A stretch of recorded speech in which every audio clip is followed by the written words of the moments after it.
بسم اللہ الرحمن الرحیم۔ السلام علیکم، میں ہوں آپ کے معلمہ۔ آج ہم اپنی کتاب کے سبق کا بی لف 3 کریں گے۔ بی لف 3 شروع کرنے سے پہلے سب سے پہلے ہم بی لف جو 2 ہے اس کے جوابات کو چیک کریں گے۔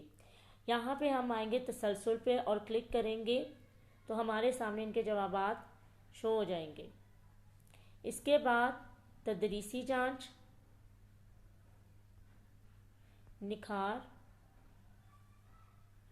بی لف 3 شروع کرنے سے پہلے ہم سب سے پہلے دیکھیں گے حاصلات تعلم۔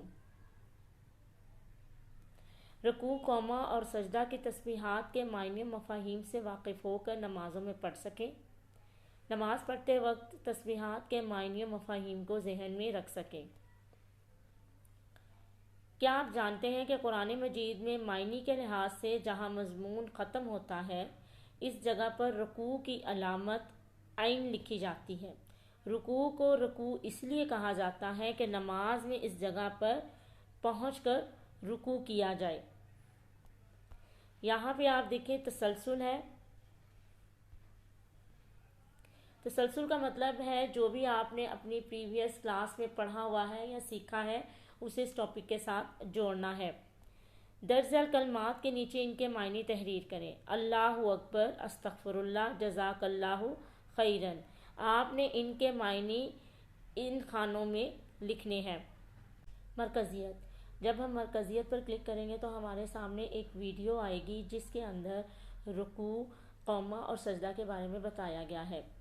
رکوع کا معنی ہے سپردگی یا سر جھکانے کو کہتے ہیں، یعنی نماز کے دوران دونوں ہاتھوں کو گھٹنوں پر رکھ کر جھکنے کو رکوع کہا جاتا ہے۔ اس کے بعد آتے ہیں ہم قوما پر۔ قوما کا معنی ہے کھڑا ہونا، یعنی نماز میں رکوع جھکنے کے بعد سیدھا کھڑے ہونے کی حالت کو قوما کہتے ہیں۔ سجدہ۔ سجدہ کا مطلب ہے عاجزی، سر جھکانا۔ نماز میں پیشانی اور ناک کو زمین پر رکھنا سجدہ کہلاتا ہے۔ اللہ کی نعمت پر شکرانے کے طور پر سجدہ کرنا، قرآن کریم کی مخصوص آیات پڑھ کر یا سن کر سجدہ کرنا، نماز میں بھول چوک کی تلافی کے آخری رکعت میں 2 سجدے کرنا، یہ سجدہ کی کچھ اقسام ہیں۔ اب آتے ہیں ہم اپنے تدریسی جانچ پہ۔ تدریسی جانچ کا مطلب ہے جو بھی آپ نے ابھی کیا ہے اس کو آپ نے ایز اے کلاس ورک کرنا ہے۔ اس کے بعد آتے ہیں نکھار پہ۔ نکھار کا مطلب ہے کہ آپ نے جو کلاس ورک کیا ہے یا جو بھی کام کیا اس کو آپ نے ایز اے ہوم ورک اپنی پریکٹس بک پر لکھنا ہے۔ ہمارا آج کا بی لف 3 یہاں پہ ختم ہوتا ہے۔ اللہ حافظ۔